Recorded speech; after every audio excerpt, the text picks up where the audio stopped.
고영주 대표님 모시겠습니다. 이렇게 많이 찾아주셔서 감사합니다.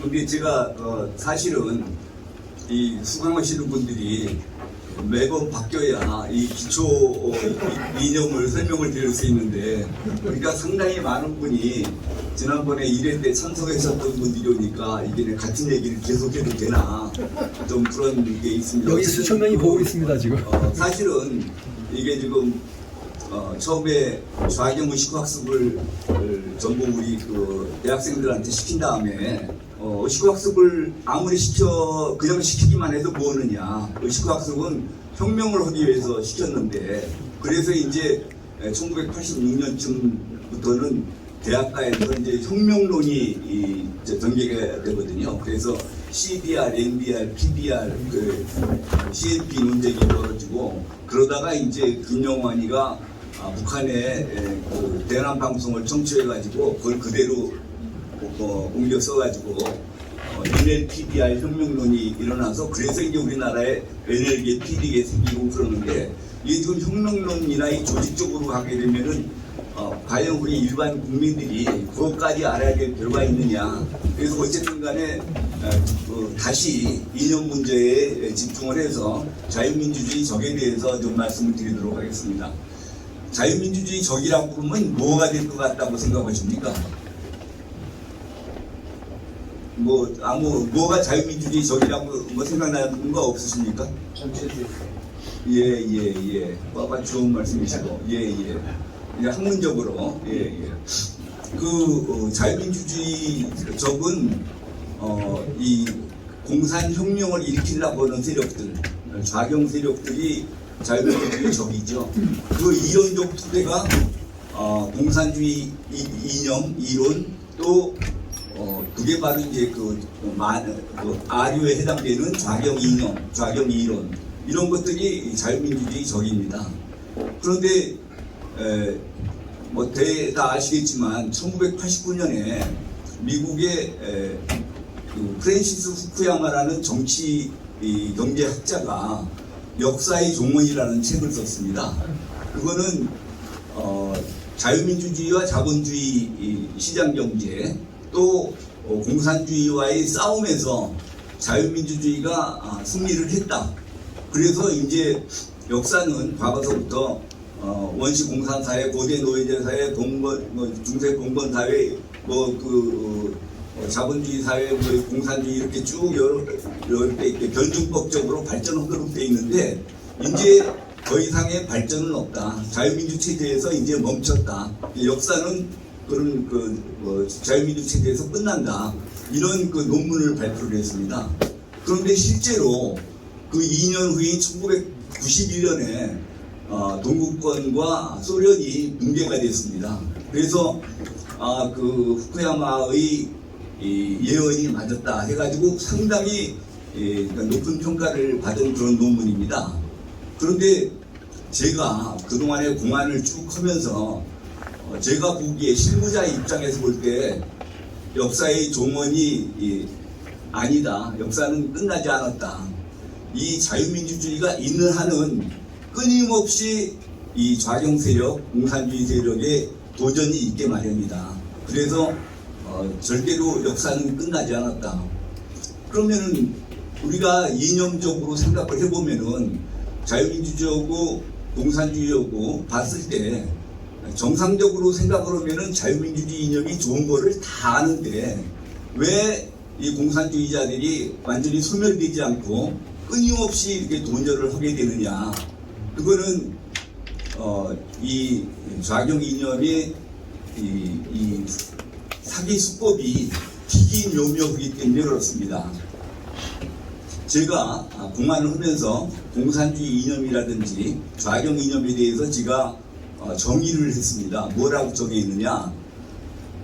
좌경 이념은 사회적 약자를 이용하여 정권을 획득하려는 사기극이다. 이게 뭐가 사기극이냐? 뭐가 사기냐? 서민들한테 이 혁명만 성공하면은 이를테면 이 서민들의 천국이 열릴 거라고 그렇게 꼬셔가지고 혁명에 이제 끌어들이는데 정작 혁명이 성공하면은 이 사람들은 기존에 가지고 있던 주권도 뺏기고 완전히 노예가 되도록 돼 있기 때문에 이거는 완전히 사기다. 뭐 크게 준 것처럼 하다가 다 뺏어가 버리니까 이건 완전 사기다. 제가 그렇게 정의를 내렸습니다. 그런데 이 정의에 대해서 아직도 뭐 반대하는 사람은 한 명도 없습니다. 그런데 그러면은 제가 사기극이라고 그랬는데 왜 그런 사기극에 사람들이 속아 넘어가느냐. 멀쩡한 대학 교수도 있고 또 박사학위 받은 분도 있고 또 IQ가 뭐 170 되는 사람들도 있고 그런데 다 속아 넘어갑니다. 왜 속아 넘어가느냐. 아까 말씀드린 것처럼 이 사기 수법이 기기묘묘하기 때문에 그렇습니다. 그러면 우리가 어떻게 하면은 이 공산주의 이 사기 수법에 속아 넘어가지 않을 수 있느냐. 또 이렇게 끊임없는 공산주의자들이 도전에 대해서 대항해서 우리 자유민주 체제를 지켜나갈 수 있느냐. 이제 이 문제를 말씀드리겠습니다. 사기 수법이 기기묘묘하다고 그랬는데 사기 수법이 뭐냐. 이 공산주의자들이 사기 수법이 이제 뭐 좌경 이념 공산주의자 같은 뜻으로 쓰여서 둘 중에 하나만 공산주의로 이렇게 얘기를 하겠습니다. 공산주의자들이 사기 수법이 대개 5가지로 되어 있습니다. 5가지가 뭐냐? 첫 번째 가장 중요한 것이 이론이 이중구조로 되어 있습니다. 무슨 소리냐? 공산주의 이념을 설명하는데 밖에다가 얘기하는 선전 이론과 자기네들이 실제적으로 적용하는 실천 이론이 다르다는 겁니다. 선전 이론은 이를테면은 공산주의 사회는 노동자 농민이 주인이 되는 사회다. 그리고 또 능력에 따라 이루고 필요에 따라 분배한다. 뭐 계급이 없는 사회다. 이런 식으로 얘기를 하고 이 공산주의 세상 밖에 사는 사람들은 이 선전 이론밖에 못 듣습니다.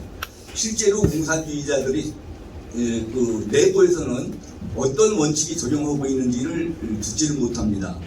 그래서 지금 이것을 제일 먼저 깨우치신 분이 명지대학교의 윤원구 교수입니다. 1970년대에 윤원구 교수님이 이분은 공산주의 이론에 정통하신 분인데 자기는 공산주의가 맞다고 생각을 해가지고 공산주의 이념이 맞다고 생각해가지고 1970년대까지 학교에서 공산주의 이념을 강의를 하고 그랬는데 70년대 말로 되면서 보니까 이게 자기 이념의 양심에 반하는 현상들이 발견되는 거예요. 뭐냐? 노동자 농민이 주인이 된다고 그랬는데 소련도 봐도 수령 1인 독재 체제고 북한을 봐도 수령 1인 독재 체제고 뭐 쿠바, 동구 어디나 공산주의 사회는 전부 수령 1인 독재 체제가 되어 있는 겁니다. 그리고 노동자 농민들한테는 이 자유세계의 노동자 농민만한 그런 권리도 안 주어지고 그러니까 노동자 농민이 주권자가 된다고 그랬는데 주권을 전혀 갖고 있지 못하다는 것을 알게 됐어요. 그래서 되게 사람들이 이런 현상에 대해서 뭐라고 이해를 하냐면은 공산주의는 이론은 좋은데 현실이 그에 미치지 못한다. 그러니까 공산주의 이론이 완전히 엉터리여가지고 우리가 이해가 안 되는 거를 이게 상당히 이론이 심오하기 때문에 우리가 이해를 못하는 것으로 오해를 해가지고 공산주의 이론은 좋은데 현실이 그에 미치지 못해서 지금 공산주의 사회가 저 모양이다.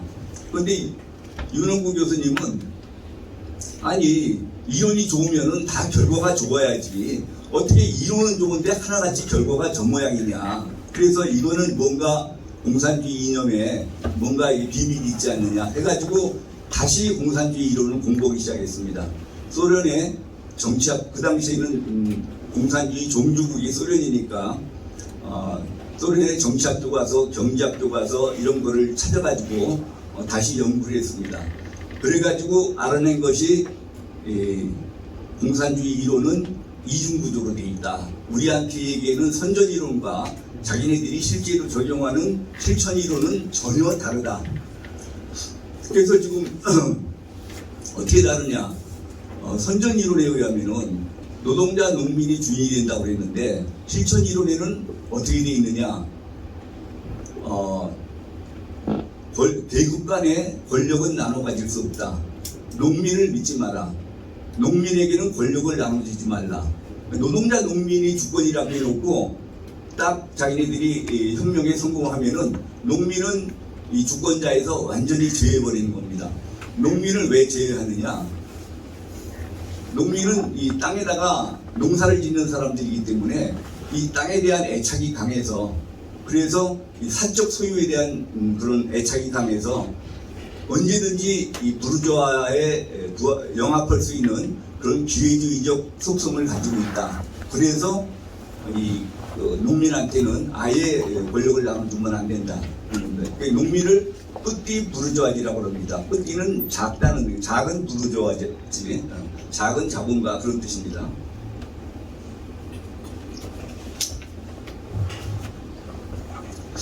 그러면은 원래 공산주의자들이 나중에 또 말씀을 드리겠지만, 공산주의자들이 자기네들이 자유민주주의보다 더 민주주의적이다라고 주장하는 근거가 소수의 부르주아가 다수의 프롤레타리아대에서 독재를 하는 것보다 다수인 프롤레타리아가 소수인 부르주아대에서 독재를 하는 것이 더 민주적이다 해가지고 지네들이 맞다고 주장을 했는데, 지네 공산주의, 프롤레타리아 민주주의가 더 민주적이다라고 얘기를 했는데, 국민들의 대부분을 차지하고 있던 농민을 권력자에서 제외해버리니까 다수가 소수에 대해서 독재를 하니까 더 민주적이란 말도 안 되게 돼 있죠. 그거는 차치를 하고, 우선 좀 노동자 농민이 주권자라고 그랬다가 농민을 빼면은 그 노동자들은 주권자가 될 수 있느냐. 그런데 여기에 다음에 나오는 이 궤변이 들어옵니다. 민주주의 중앙집권제라는 이론을 두고 나옵니다. 민주주의 중앙집권제, 줄여서 민주집중제인데 이거는 공산당의 조직 원리입니다. 그런데 뭐냐면은 노동자들이 수백만인데 이 수백만 노동자들이 주권자라고 그럴 때 어떻게 이 주권을 효율적으로 행사할 수 있겠느냐. 그래서 주권을 효율적으로 행사하기 위해서 이 노동자들의 주권을 공산당한테 위임하는 것이 좋다. 그게 민주집중제 이론입니다. 그러면은 주권을 공산당에다가 위임을 하면은 이제 주권자는 공산당이 되는 거지 노동자가 되는 게 아닙니다. 그러면은 좋습니다. 그럼 노동자들은 그렇다고 치고, 그럼 공산당은 주권자가 될 수 있느냐? 근데 또 똑같은 민주집중제 이론에 의해 가지고 공산당원이 수십만 명인데 어떻게 이 사람들이 효율적으로 주권 행사를 할 수 있겠느냐? 그래서 효율적인 주권 행사를 위해서 공산당의 주권을 중앙위원회에다가 위임을 한다. 이렇게 돼 있어요. 그럼 중앙위원회도 수십 명, 수백 명이 되는데 이 사람들이 어떻게 또 효율적인 주권 행사를 할 수 있겠습니까? 또 효율적인 주권 행사를 위해서 이 중앙위원회가 가지고 있는 주권을 정치국에다가 위임하도록 되어 있어요. 그럼 정치국원도 수십 명인데 이 사람들이 어떻게 효율적인 주권 행사를 할 수 있겠느냐? 효율적인 주권 행사를 위해서 다시 민주집중제 이론에 의해서 수령 1인에게 주권을 위임하도록 되어 있습니다. 그러니까 공산주의 국가는 이게 이론은 좋은데 현실이 그에 못 미쳐서 수령 1인 독재 체제가 되는 게 아니라 실천 이론은 그 자체가 수령 1인 독재가 되도록 돼 있다는 겁니다. 그러니까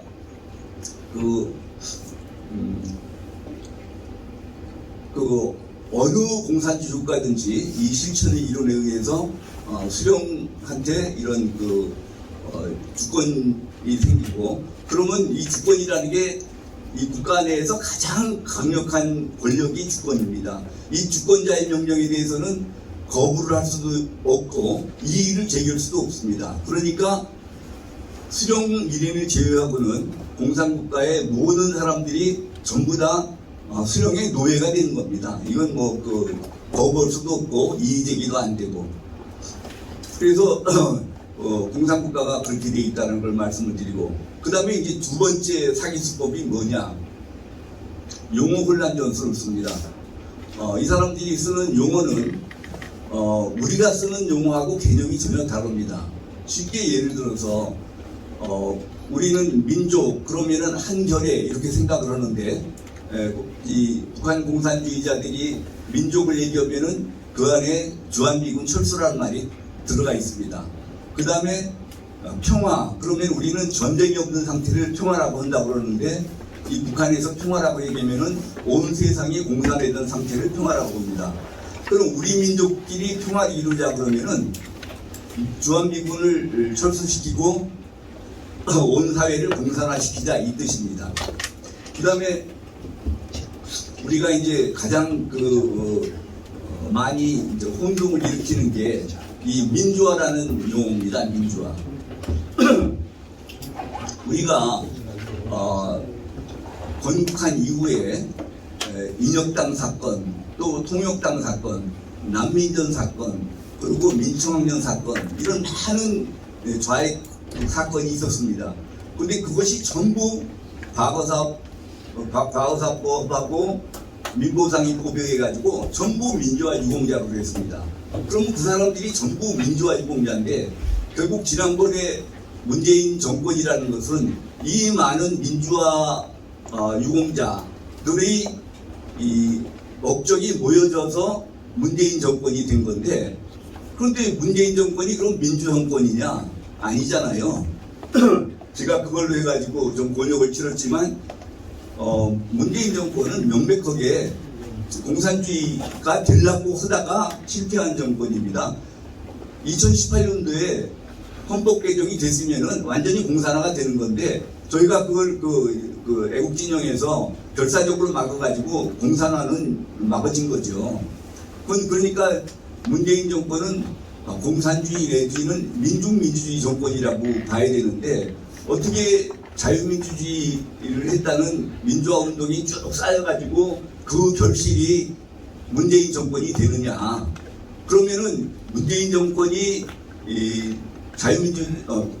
민중민주주의 정권이 아니고 자유민주주의 정권이든지, 아니면은 문재인 정권이 이렇게 되면 공산주의 정권이라고 그러면은 그동안의 민주화 운동이라고 했던 것들은 전부 공산주의 운동이든지, 둘 중에 하나, 이게 합치가 돼야 맞는 거 아닙니까?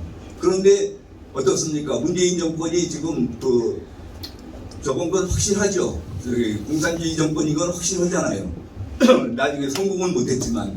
그래서 그동안의 민보상법이라든지 과거사유법이라든지 해가지고 민주화운동 유공자라는 그 훈장을 준 것들은 이게 전부 잘못된 것이다. 저건 전부 또 방금 이제 다음에 이제 말씀드리겠지만, 지금 저 민주화 유공자라고 해가지고 저 사람들한테 지금 조단위 돈을 퍼붓고 있었습니다. 그러니까 지금 국가 반역 행위를 하는 사람들한테 국비를 대줘가지고 지금 국가 반역을 지금 사주고 있었던 겁니다. 그런데 지금 아직까지 저기 시정할 방법이 없는데, 이 두 번째 사기 수법이 뭐냐면은 아까 말씀드린 용어 혼란 전술이고, 이 용어 혼란 전술에 이제 가장 우리가 이제 현실적으로 느껴야 되는 것이 민주화 운동이 과연 저게 진짜 민주화 운동이냐? 그런데 어떻게 그런 혼란이 생기게 됐느냐? 그 혼란은 이제 공산당의 전략 전술을 생각을 해야 됩니다. 아까 후쿠야마는 자유민주주의 또 자본주의 경제가 이 공산주의 이론에 대해서 이제 압도적으로 이겨서 다시는 이제 더 이상 정치의 변경은 없다고 그랬는데, 이 공산당은 어떤 생각을 하고 있냐면은 공산주의라는 거는 종북 이념이라는 거는 처음부터 끝까지 자유민주 체제를 공격하기 위해서 생겨난 이론이 공산주의 이론이고 공산주의 이념입니다. 그런데 자유민주주의는 정치적으로는 자유민주주의고 경제적으로는 자본주의입니다. 그런데 공산주의는 정치적으로도 공산주의고 경제적으로도 공산주의입니다. 그런데 이 사람들을 선동할 때 이 공산주의 가지고 자본주의를 공격하는 건 아주 쉽습니다. 자본주의라 그러면 괜히 사람을 무시하고 인간을 무시하고 이 자본을 중시하는 것 같은 그런 감이 들기 때문에 선동하기가 좋습니다. 그런데 민주주의라는 말에 대해서는 국민이 주의라고 그러는데 그래가지고 그것이 반대해봐야 그 선동이 먹히겠습니까? 그러니까 이 사람들이 이제 전략을 바꾸는 거예요. 공산주의하고 민주주의하고 바로 붙어가지고는 이게 선동이 안 되겠다. 그래서 어떻게 하느냐? 자유민주주의를 향해서 너희만 민주주의냐? 우리도 민주주의다. 공산주의가 우리도 민주주의다예요. 왜 너희가 민주주의냐? 증거를 대라. 그러니까 자유민주주의는 전 국민이 주인이라고 그러는데 어떻게 전 국민이 다 주인이 되느냐? 주인이 있으면 종이 있고 지배자가 있으면 피지배자가 있는 거지 전 국민이 주인이라는 건 말이 안 된다. 그래서 말만 자유민주주의가 전 국민의 주인이라고 하는 거 해놓고 실제로는 소수의 부르주아가 다수의 프롤레타리아에 대해서 독재를 하는 부르주아 독재 또 부르주아를 위한 부르주아 민주주의다. 이렇게 공산주의자들이 해석을 합니다. 그래놓고 우리는 공산주의는 다수의 프롤레타리아가 소수의 부르주아에 대해서 독재를 하는 프롤레타리아 독재 또 프롤레타리아가 주인인 프롤레타리아 민주주의다. 너희는 부르주아 민주주의지만 우리는 프롤레타리아 민주주의다. 그래서 민주주의는 같다 이거예요. 같은 민주주의인데 너희는 부르주아가 주인의 민주주의고 우리는 프롤레타리아가 주인의 민주주의다. 처음에는 민주주의라는 말을 같이 쓰자고 해가지고 우리도 민주주의다 했는데 싸움을 하면은 너하고 나하고 같다 그러면 싸움이 안 되잖아요. 그래서 이제는 뭐라고 그러냐면은 어차피 어느 계급이 다른 계급에 대해서 독재를 할 거라고 그러면은 소수의 부르주아가 다수의 프롤레타리아에 대해서 독재를 하는 것보다는 다수의 프롤레타리아가 소수의 부르주아에 대해서 독재를 하는 것이 더 민주적이다. 이렇게 이건 어디까지나 공산주의자들의 선전 이론이고 실천 이론이 그렇지 않게 되는 것은 아까 말씀드렸죠. 이게 항상 공산주의 이론을 설명하다 보면은 공산주의 선전을 얘기하다 보면은 그냥 공산주의를 선전하게 되기 때문에 꼭 이게 다시 돌아가서 이게 실천 이론이 다르다라는 것을 인식을 시켜드리고 가야 됩니다. 그래서 이제 용어 혼란 전술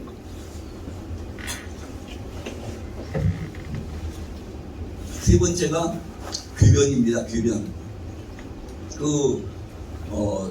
언뜻 들어오면 그럴듯한데 자세히 보면은 논리에 맞지 않는 것이 궤변 아닙니까? 그 궤변을 이제 아주 활용을 잘합니다. 그래서 어떤 궤변이 있냐면은 아까 방금 말씀드린 공산당의 조직 원리가 민주 집중제, 민주주의를 집중한다 그랬는데 노동자의 주권을 집중해서 공산당에다가 준다라는 게 이게 궤변 아닙니까? 궤변이 뭔지 잘 아시죠? 소피스트들은 그러니까 말로 하여튼 딴 사람을 이기려고 온갖 이론을 들이대는 거. 예를 들어서 토끼와 옛날에 소피스트들이 사용하던 방법입니다. 토끼와 거북이가 경주를 한다. 근데 토끼가 거북이보다 2배가 빠르다. 그러면은 거북이가 100m 앞에서만 출발을 하면은 토끼는 절대로 거북이를 따라갈 수 없다. 이게 좀 말이 안 되잖아요. 그러면 증거를 대라. 어떻게 되느냐? 봐라. 토끼가 100m 앞에서 토끼가 100m를 따라가면은 거북이는 50m 앞에 가 있을 테고 또 그 다음에 토끼가 50m를 따라가면은 거북이는 25m 앞에 가 있을 테고 또 토끼가 25m를 따라가면은 거북이는 12.5m 앞에 가 있을 거고 이거 영원히 토끼는 거북이를 앞지를 수 없다. 그런데 이거는 딱 시간 개념을 딱 거기다가 정해놓고 하니까 그렇지 시간만 지나면은 다 넘어가는 거죠. 이런 식으로 이게 하여튼 그냥 논쟁에서 이기기 위해서 논리적으로 말이 안 되는 얘기를 주장하는 이런 거를 궤변이라고 합니다. 그러니까 민주주의 중앙집권제라는 것도 궤변이죠. 어떻게 노동자들의 주권을 갖다가 공산당한테 위임하는 것이 그게 민주가 집중되는 겁니까? 그거는 주권자의 지위를 벗어나 버리게 되는 건데, 하여튼 이런 식의 이게 궤변을 씁니다. 그 다음에 이제 네 번째 이제 사기수법이 억지를 부립니다. 억지. 어떤 억지를 부리냐? 예를 들어서 주체사상의 예를 들면은 주체사상은 인간은 자연의 주인이요 사회의 주인이요 자기 운명의 주인이다. 그래서 우주 만물에서 가장 고귀한 존재이다. 이게 시작은 이렇게 됩니다. 주체사상이. 그래서 여기까지 들으면 여기 뭐 그 잘못된 얘기가 있습니까? 전혀 없죠. 근데 이게 그럼 특히 우리나라 사람들은 이 주체사상의 처음 얘기가 첫 단계 얘기가 우리 가슴에 팍팍 와닿습니다. 그게 왜 그러냐? 이게 우리 민족의 전통적인 사상, 인맥천 사상의 표현입니다. 그게 바로. 그런데 이제 두 번째 단계 가면 뭐라고 그러냐면 그냥 인간은 왜 존재하고 사람은 왜 사느냐 이렇게 그 명제를 던집니다. 이 사람들은 북한에서는 인간하고 사람하고 구별합니다. 우리는 인간과 사람을 같다고 생각을 하는데 북한에서는 인간은 생물학적인 존재고 인간이고 사람은 계급의식으로 각성된 인간을 사람이라고 봅니다. 지난번에 우리 2018년도에 집권 세력들이 헌법 개정하려고 그럴 때 우리 국민들의 상당 부분을 사람으로 바꾸려고 했습니다. 예. 그래서 이거는 계급의식으로 각성된 국민을 사람이라고 한다. 이런 뜻이죠. 그래서 근데 그게 도대체 인간은 왜 존재하고 사람은 왜 사느냐 이 문제에 대해서 인간은 혁명을 위해서 존재하고 혁명을 위해서 산다 이렇게 답을 내야 됩니다. 근데 이런 억지가 어디가 있습니까? 인간이 혁명을 위해서 존재하고 혁명을 위해서 산다 이건 말도 안 되는 얘기죠. 근데요 걔네들한테는 이게 맥힙니다. 그래 놓고서는 세 번째 가서는 우주 만물이 가장 고귀한 존재로서의 사람이 사람 대접을 받을 수 있는 그런 혁명이 성공하기 위해서는 신격화된 무료의 수령의 지도에 의해서만 가능하다.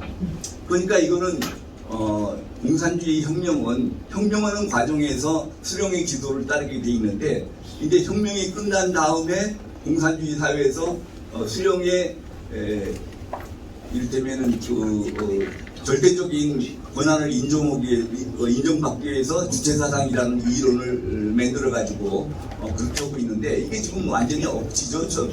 첫 단계는 맞는 얘기를 해놓고 두 번째 단계, 세 번째 단계 가서는 완전히 그냥 억지를 부려가지고 수령이 이제 저것처럼 얘기를 합니다. 그 다음에 이제 마지막으로 다섯 번째가 반복 선전입니다. 이 사람들이 하는 게.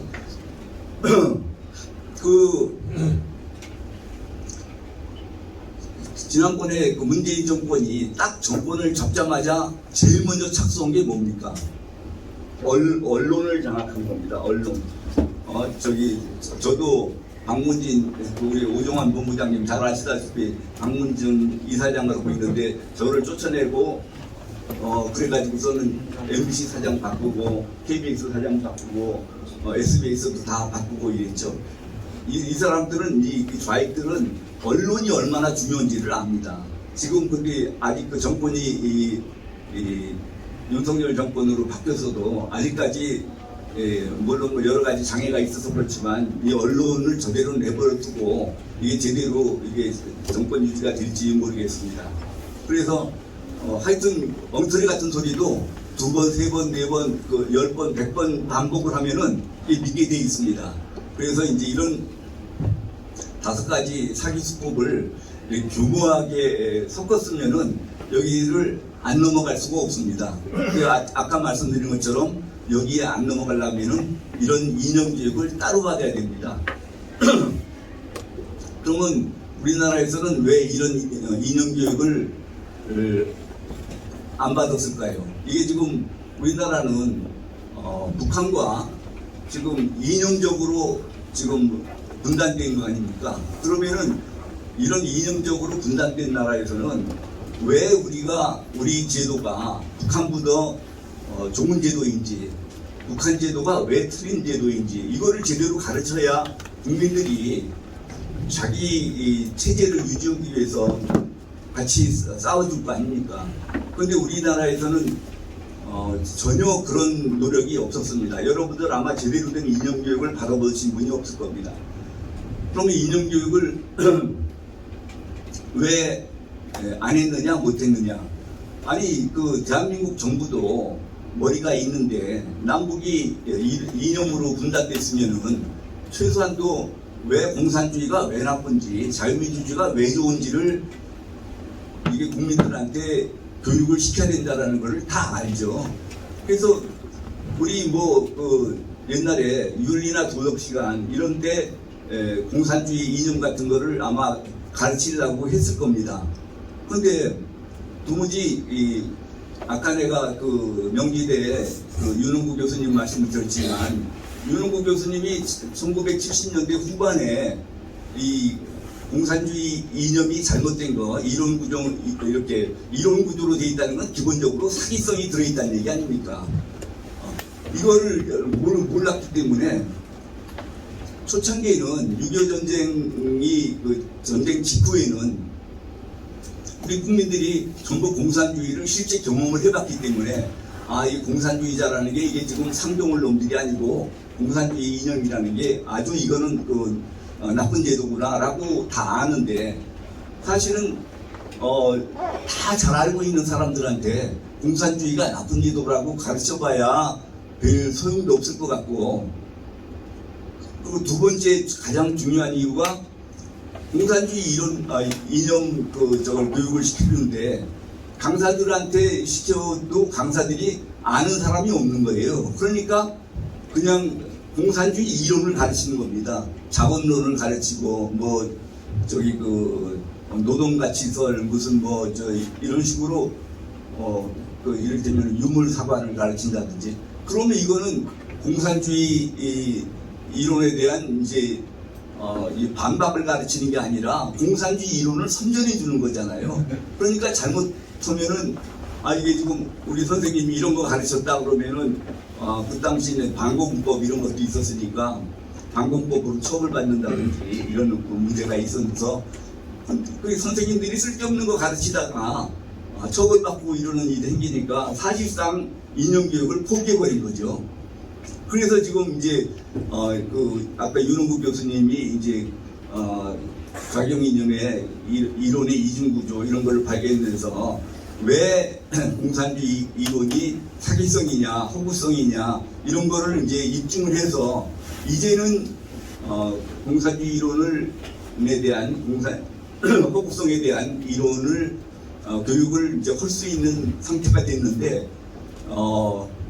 사실 윤홍구 교수님이 그거 강의하기 시작한 것이 1970년대 후반서부터니까 상당히 오래 강의를 하셨는데 그걸 들은 사람들도 굉장히 많은데 저게 왜 얼마나 중요한 얘기인지를 알아들으신 분들이 별로 없는 것 같아요. 그래가지고 이 확산이 전혀 안 되고 있습니다. 그 이론을 확산시키고 있는 건 저 하나 정도밖에 없어요.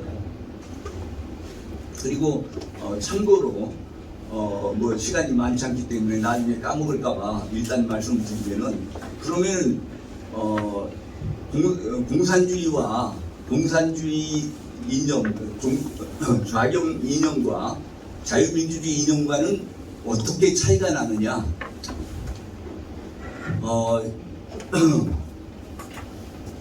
그 자유민주주의 이념은 가장 큰 차이가 자유민주주의 이념은 주권자가 전 국민입니다.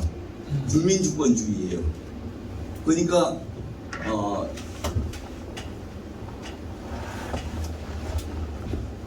그런데 좌경 이념은 그 국민 중에 특정 계급 일부는 좁은 범위일 수도 있고 더 넓은 범위일 수도 있습니다. 그러니까 노동자 농민만 주인이냐 또 그 중에 거기다 노동자 농민에다가 도시빈민 이런 거 합쳐가지고 인민만 주권자냐 또 거기다가 조금 청년 학생 지식인 이런 걸 합쳐가지고 민중 개념을 정의해서 민중이 주권자냐, 뭐 이런 식으로 계급의 범위가 넓어지고 좁아지고는 있지만 어쨌든 전 국민이 주인이라는 거하고 특정 계급만 주인이라고 하는 것이 이 법률적으로 차이입니다. 그래서 이 민주주의 앞에 자유만 진짜 민주주의고, 뭐 사회민주주의, 무슨 민주주의, 뭐 이게 다 이거는 이게 다 가짜입니다. 이거는. 예. 그래서 그런 것들은 전부 공산주의의 아류에 해당된다는 겁니다. 아까 용호혼란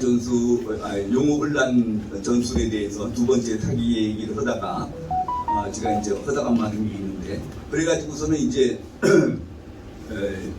이 공산주의가 프롤레타리아 민주주의인 거는 알아들으셨습니까? 공산주의를 자기네들 내부에서는 우리는 프롤레타리아 독재다라고 이제 자랑을 하는데, 프롤레타리아가 자본가 계급에 대해서 독재하는 프롤레타리아 독재라고 자기네들끼리는 쓰는데, 이 자유민주 체제에 있는 사람들은 이 독재란 말을 싫어합니다. 그러니까 이 박해다 대구는 우리는 프롤레타리아 민주주의다 그렇게 합니다. 너희는 부르주아 민주주의고 우리는 프롤레타리아 민주주의다.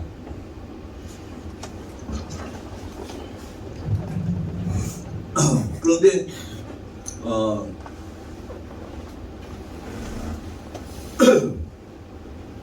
프롤레타리아 민주주의라고 그러면은 이게 공산주의를 뜻하는 거를 이제 많은 분들이 알게 됐습니다. 그래서 프롤레타리아 민주주의를 자유민주주의나 마찬가지로 우리도 민주주의자다 이렇게 얘기를 하면은 잘 안 속아 넘어가게 됐어요. 그러면 그 다음에 어떻게 해야 되느냐? 프롤레타리아 민주주의라는 말 대신에 민중민주주의라는 말을 씁니다. 민중민주주의. 내용은 똑같습니다. 그래서 제가 이제 전부 이게 변형된 공산주의 이념이라고 했는데, 민중민주주의, 이 민중민주주의라는 것은 또 우리 국내 좌익 세력들이 개발해낸 것도 아니에요. 북한의 인민민주주의를 용어가 비슷한 민중민주주의라는 말로 바꾼 겁니다. 인민민주주의를 바로 주장하면은 이거는 공산주의나 똑같은 거래에서 바로 처벌될 거 아닙니까? 그러니까 민중민주주의라고 바꿨습니다.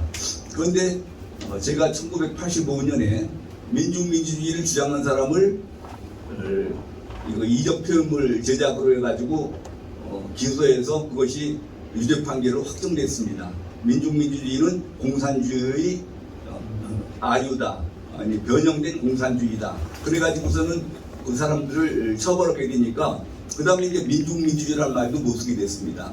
그 다음에 뭔 말을 쓰느냐? 진보적 민주주의라는 말을 썼습니다. 진보적 민주주의라는 말도 이게 어디서 나온 얘기냐? 지네들이 개발해낸 용어가 아니고 북한의 김일성이 자기네 인민민주주의를 미화하기 위해서 우리는 진보적 민주주의다 라고 얘기를 해서 진보적 민주주의라는 걸 쓴 겁니다. 진보적 민주주의가 어디서 나왔는지 혹시 기억하시는 분 있습니까? 우리 김 박사님 아실 것 같은데 통진당이 이게 지금 제가 이게 강의를 이거 뭐 같은 내용은 서너 번 더 해도 되겠어요. 지난번에 들으신 분들이 많은데 아무도 기억을 못 하시네. 이게 뭐 예.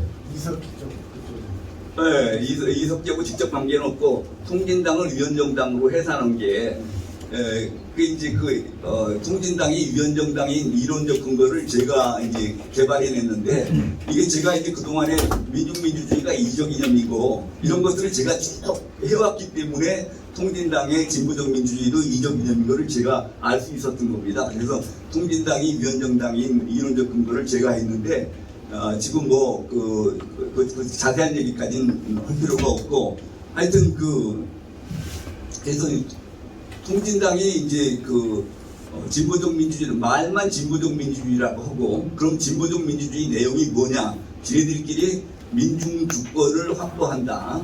민중이 주인이 되는 나라를 만든다. 그게 민중민주주의 내용이거든요. 그럼 저는 제가 민중민주주의가 이적인 걸 밝혀냈기 때문에 저는 바로 알고 그거를 위원정당으로 이렇게 한 거죠. 참고로 박근혜 대통령에 대해서 오해를 하시는 분이 있을까봐 제가 말씀을 드리는데, 지난번에 박근혜 대통령을 탄핵시키면서 박근혜 대통령은 그야말로 그 꼭두각시고 최순실이가 다 알아서 했다고 그러는데, 그게 아니고 이 중대한 결정을 전부 이제 박근혜 대통령이 한 겁니다. 그거를 확인할 수 있는 거를 제가 간단하게 말씀드리면은 김기춘 비서실장을 물러나고 나오신 다음에 같이 제가 운동을 하면서 저는 2006년도부터 애국단체 활동을 했으니까 저희들이 10년 이상 애국단체 활동을 했는데 하나도 성과를 못 거둘 뻔했는데 실장님 덕분에 조금 그런 성과를 거둘 수 있었습니다. 그래서 제가 김기춘 실장님한테 건의한 것이 통진당 위원정당 해산시킬 것, 또 전교조를 법에 노조화시킬 것, 또 우리나라 교과서, 왜곡된 현대사 교과서를 시정할 것. 그런데 하여튼 통진당 해산, 전교조 법에 노조화는 완전히 실현이 됐고, 현대사는 국정교과서를 만들려고 하다가 박근혜 대통령은 실행을 하신 거죠. 그런데 이게 정권이 바뀌어가지고 가끔 뒤집어 놨는데, 그래서 이거 감사합니다. 그랬더니 김기춘 실장님이 저한테 하시는 말씀이, 고검사장 생각을 좀 해보시오. 만일 통진당 해산을, 정부가 통진당 해산을 헌법재판소에다 청구를 했다가 헌법재판소에서 기각이 되면은 누가 그 책임을 지겠습니까? 그거는 당신께서 하실 수 있는 일이 아니고 이건 박근혜 대통령이 직접 결정하신 거다. 박근혜 대통령이 결심을 안 하면은 그거는 할 수가 없다. 그래서 하여튼 어쨌든 박근혜 대통령이 그때 하시도록 옆에서 알려주신 분이 실장님이니까 저는 실장님께도 감사하고 박근혜 대통령께도 감사해야 되는 거 아닙니까? 그런 적이 있는데, 그래서 제가 박근혜 대통령이 남자 대통령 10명보다 낫다고 제가 밖에다 내놓고 다니고 하고 있습니다. 그러니까 절대로 박근혜 대통령이 결단력이 없다느니 그런 거는 이거 말이 안 되는 일입니다. 건너뛰어가지고 지금 요번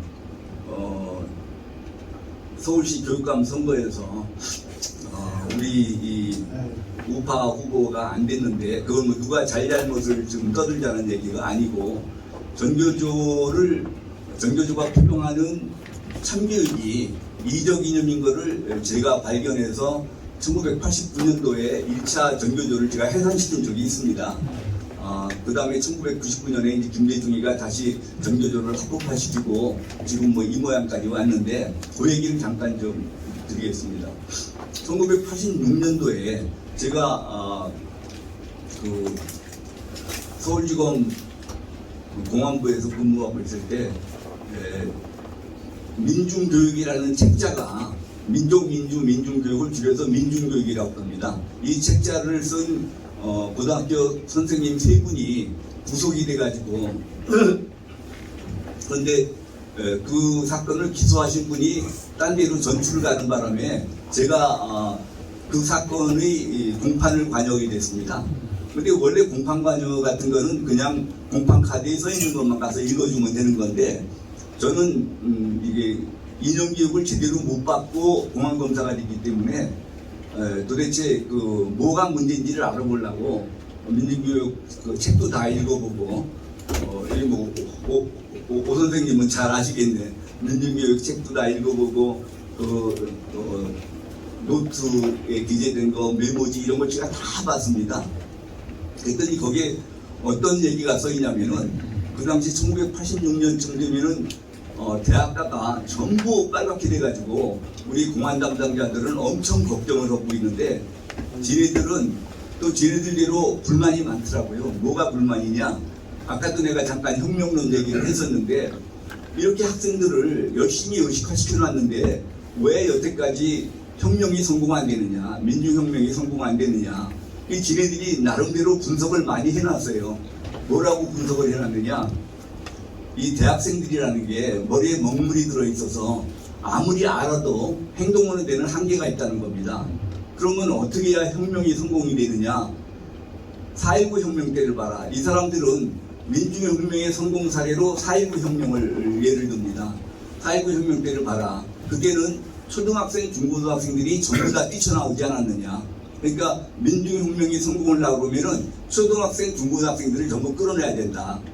그런데 지금 대학생들을 의식화시키는 거는 대학 스타디 그룹으로 의식화학습 조직을 통해 가지고 이게 선배가 후배들 한 10명씩 모아가지고 이렇게 교육시켜가지고 의식화를 시킬 수 있는데 초등학생, 중고등학생은 그럴 수가 없지 않느냐. 그래서 선생님들이 노동조합을 결성해가지고 이 노동조합을 중심으로 초등학생, 중고등학생들을 의식화시켜야 된다. 결론을 이렇게 달아놨더라고요. 그래서 제가 보기에 그 당시에는 교사들이 노동조합을 결성할 수가 없었습니다. 법상. 맞죠? 선생님. 예. 그래서 아니 무슨 이런 선생님들이는 황당한 소리를 하느냐. 이제 그러고서는 그냥 지나갔는데 1989년이 되니까 연초에 이 교사들이 노동조합을 결성한다고, 그게 전교조죠. 전국 교직원 노동조합을 결성한다고 그래가지고 막 불근불근 하는데, 그 당시 저는 대검에서 공안연구관으로서 제가 노동을 전담하고 있었어요. 그런데 사실은 전교조도 노동운동이니까 제가 담당을 해도 되지만 교육부에서 담당을 하니까 저희 검찰에서도 교육부에 대응하는 학원 전담이 교직원 노조를 담당하고 있었습니다. 저는 뭐 제 일이 아니니까 지금 신경 쓸 여유가 없이 있는데, 하루는 공안연구관의 지휘권자인 공안기획관이 회의를 하자고 그래가지고 이제 갔습니다. 갔더니 무슨 회의냐 그러니까 요새 선생님들이 저렇게 노동조합을 만든다고 그러는데 도대체 저분들이 얘기하는 참교육이 뭐며 왜 갑자기 선생님들이 노동조합을 만들겠다고 그러느냐. 근데 그 연구관이 6명이 있어도 아무도 모르죠. 제가 우연히 그걸 봤으니까 하는 거지. 그래서 다른 사람 아무도 얘기가 없길래 제가 그거는 참교육이라는 건 일본 교육 황폐화의 주범이라고 할 수 있는 일본 교원노조가 쓰는 참 진짜 진교육을 우리말로 바꿔서 참교육이라고 하는 겁니다. 그러면은 자기네들이 왜 참교육을 하려고 그러냐. 기존의 교육은 전부 가짜 교육이다 이겁니다. 그러면 왜 기존의 교육을 가짜 교육이라고 하느냐. 그 근거는 지금 학생들 대부분이 민중계급의 자식들이고, 이 학생들이 나중에 사회에 나가면은 대부분 민중계급이 될 텐데, 민중계급의 자식이고 앞으로 민중이 될 학생들한테 자본가를 위한 자본주의 교육을 시키는 건 이건 가짜 교육이다. 그럼 어떤 것이 진짜 교육이냐? 민중이 주인의 나라를 만드는 능력을 키워주는 교육, 민중혁명 역량을 키워주는 교육이 진짜 교육이다. 이런 뜻이고, 또 왜 이 선생님들이 교원노조를 만들려고 그러느냐. 그거는 아까 말씀드린 것처럼 이건 초등학생, 중고등학생들을 거리로 끌어내기 위해서 이런 노동조합을 만들려고 그럴 거다. 저는 종전에 읽은 거를 그냥 제가 아는 대로 얘기를 했는데, 이 반응이 전혀 뜻밖입니다. 공안기획관하고 공안연구관 다른 5명이 우리나라 선생님들이 그럴 리가 있냐고. 보험사는 보면 항상 좀 과격해. 과격한 게 아니라 아는 얘기를 한 건데, 근데 우리나라 사람들이 자기 모르는 걸 딴 사람이 안다는 거를 잘 인정을 안 해요. 자기가 모르는 걸 딴 사람이 알면 성격이 과격하든지 뭔가.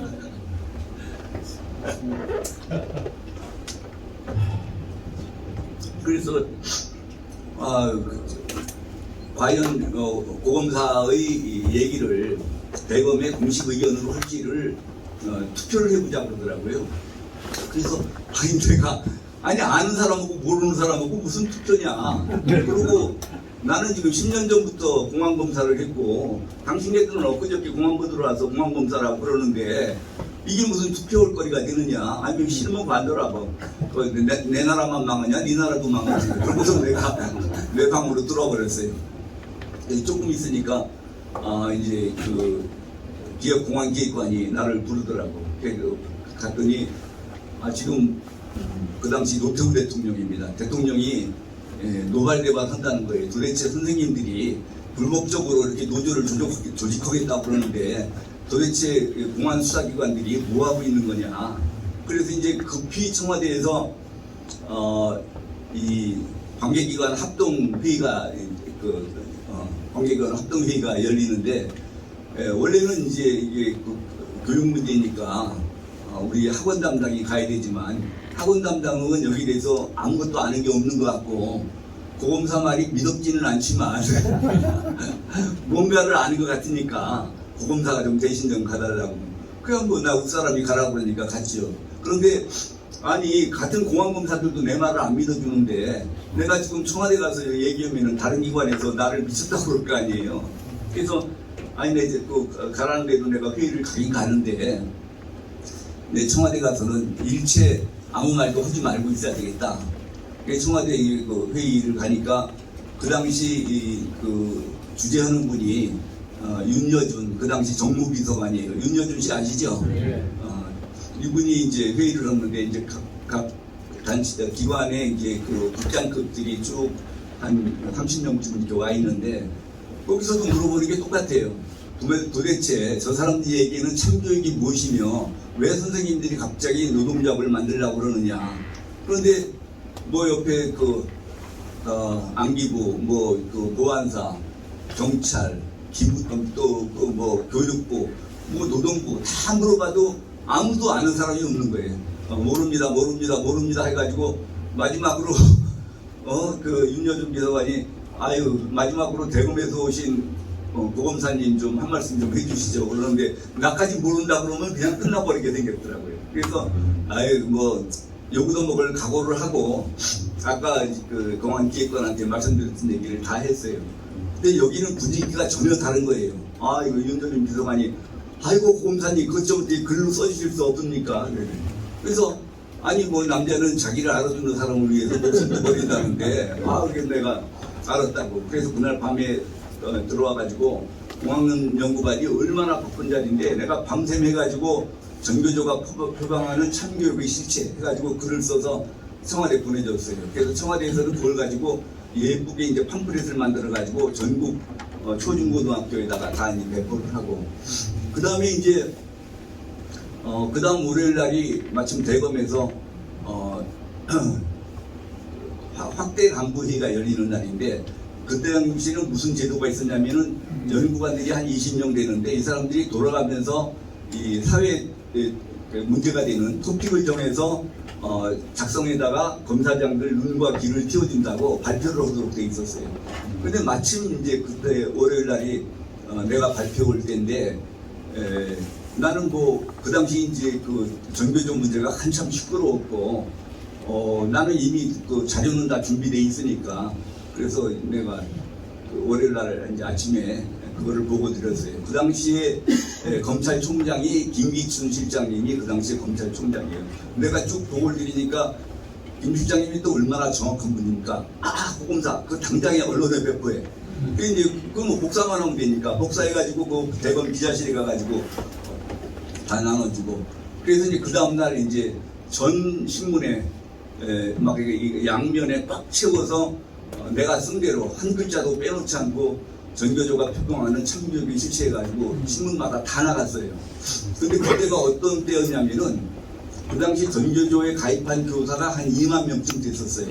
그런데 그 당시 문교부 장관이 이제 그 정원식 장관이 6월 30일까지 정확한 날짜는 기억 안 나지만 이를테면 6월 30일까지 탈퇴를 하지 않으면 전원 해직 처리하겠다. 이제 그러고 있는데 그 사흘 전까지 탈퇴한 사람이 10명밖에 안 됐어요.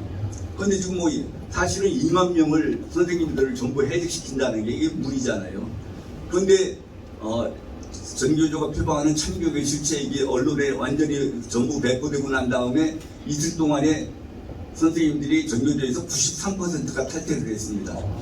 그래가지고 그 당시 1490명만 남았어요. 그래서 이제 1490명을 해직 처리하고 그 당시 이제 전교조 문제가 이제 그 해결됐었죠.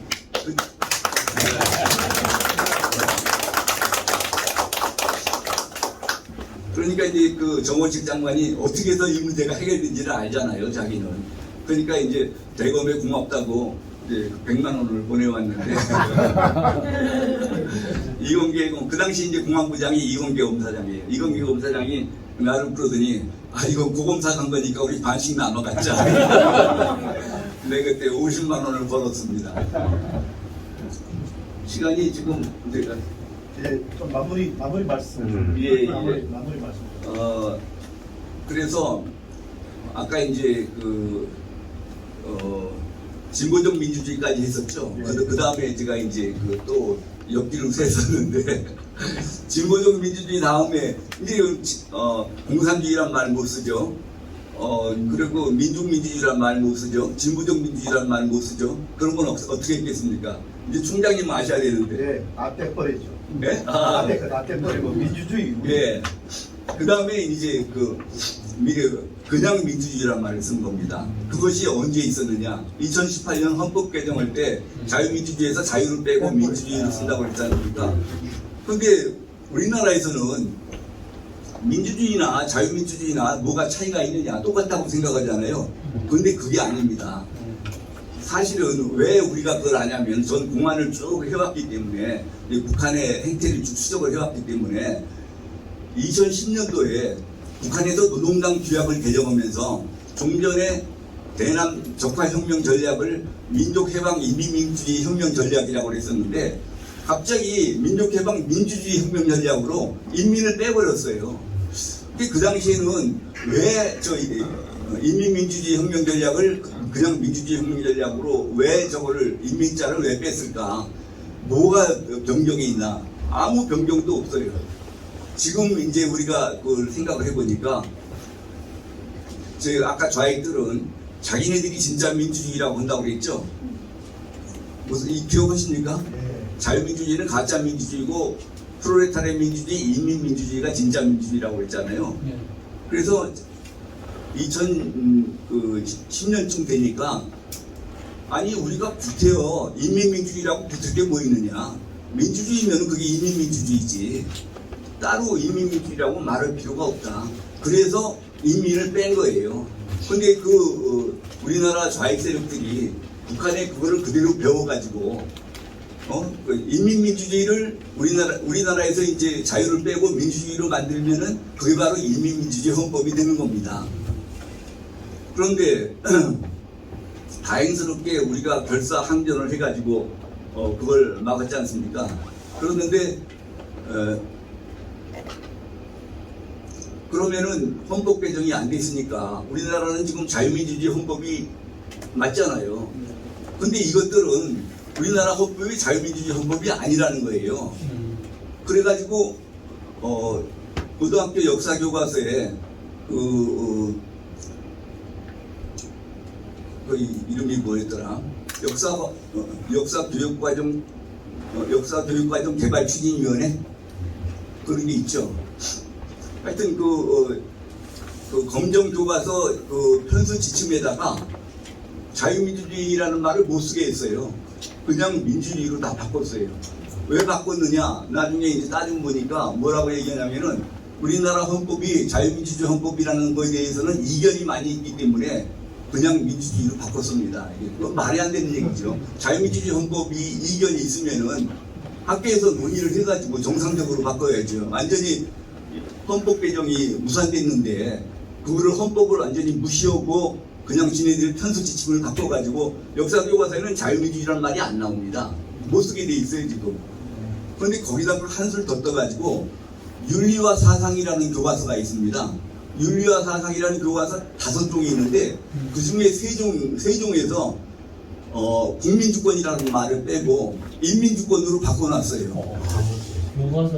교과서를. 근데 지금 아까도 말씀드렸지만 지금 통진당이 해산된 거는 국민주권을 부인하고 민중주권을 주장했기 때문에 위헌정당으로 해산이 됐는데 이제 뭐 민중정당도 아니고 아니 민중주권도 아니고 아주 인민주권을 이렇게 해놔버렸어요. 지금 제가 공안검사로 아직 있었으면은 그 당시에 교과부 교과서 담당자들은 무교부 장관서부터 아래 말단까지 제가 다 구속했을 텐데 지금 이렇게 물러나와 있어가지고 힘없이 쳐다보고 있습니다. 예. 혹시 그러면 마무리가 됐습니까? 있습니다. 질문 인민하고요 국민하고 차이를 좀 설명해 주십시오. 예, 그게 이거를 이해하시면 좀 쉬울 것 같습니다.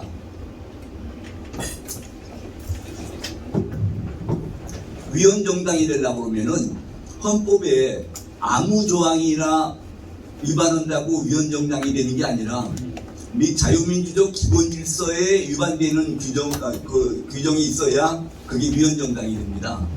그런데 제가 이제 사실은 조갑재 대표하고 서정각 본부장이 민주당 어떻게 저런 정당이 우리나라 국고 혜택을 받는 지원을 받는 정당이 될 수 있느냐, 저것 좀 어떻게 위헌정당으로 해산시킬 수 없느냐 해가지고 제가 이제 민주당 강령을 찾아보니까 아까도 말씀드린 것처럼 진보적 민주주의를 주장하면서 민중주권을 주장했더라고요. 근데 저는 민중주권이 저게 무슨 뜻인지를 알으니까 이건 국민주권에 반하는 내용이다. 그래서 이거는 틀림없이 이거는 위헌정당으로 할 수 있다 하고서는 제가 하는데, 그러면은 제가 개인적으로 민중주권이 잘못됐다고만 알아가지고는 소용이 없잖아요. 무슨 근거를 대야지. 그럼 우리 헌법재판소 결정 내에 민중주권이 국민주권에 반한다고 돼 있다든지 이래야 아는 거지. 대부분들은 모르거든요. 그래서 제가 우리나라 헌법재판소의 결정내 자유민주적 기본질서에 해당되는 조항이 뭐냐 하고 찾아보니까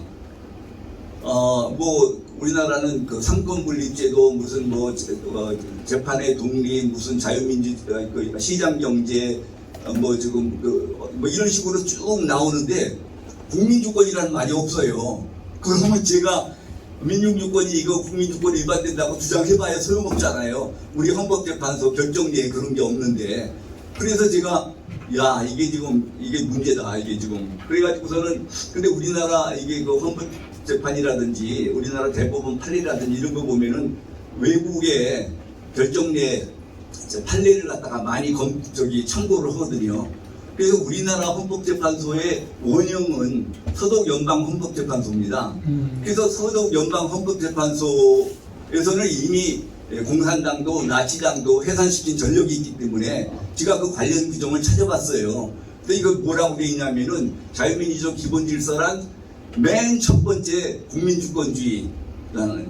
그러니까 지금 우리나라 헌법재판관들이 국민주권주의가 무슨 뜻인지를 몰라가지고 베낄 때 그 많은 건 나머지 순서를 그대로 다 하면서 국민주권주의만 빼놓은 거예요. 그래서 내가 이제 법무부에다가 청원할 때 서독연방헌법재판소 그 결정례를 붙여가지고 국민주권주의는 우리나라 헌법에 민주적 기본질서에 해당된다. 거기에 반하니까 이건 위헌정당이다. 그렇게 이론 구성을 해가지고 청원을 한 거죠. 무슨 말씀인지 아시겠습니까? 예. 이게 국민주권주의에 반하거든요. 민중주권은. 오늘 참 강의 참 잘 들었습니다는데 위기의식을 느끼는 게 뭐냐면 처음에 역사 전쟁했잖아요. 예. 네, 강의 잘 들었고요. 아까 우리가 앞에 이 선생님한테 이제 역사 전쟁 우리 선생님께 질문하시는 거죠? 아니. 저한테 하는 거예요? 예. 기본적으로 이제 역사 전쟁을 하지만은 지금 말씀하신 대로 용어 전쟁을 해야 돼요. 용어 전쟁을. 그러니까 이 윤석열 정부에서 이거 실패하면은 원인이 떠도십니다. 그럼 우리가 세 가지가 떠올라요. 민주, 훼손된다는가, 평화, 민족. 얼마나 훼손됐습니까? 민주하고 평화하고 민족에 그렇지 않습니까? 그래서 이거를 회복을 해야 되는데 대대적으로 그러니까 모든 지혜를 다 모아서 정명론을 펼쳐야 돼요. 개념을 확실히 해서 사회 혼란을 막지 않으면은 그대로 무너지는 거 아니에요. 이 평화가 뭡니까 이게? 용공이 나타나겠어요. 따라서 뭐냐면은 용공을 이걸 벗어내는 작업을 노골적으로 해야 돼요. 용어 전쟁을 하자고요. 용어 전쟁. 그러면 누가 앞장서냐?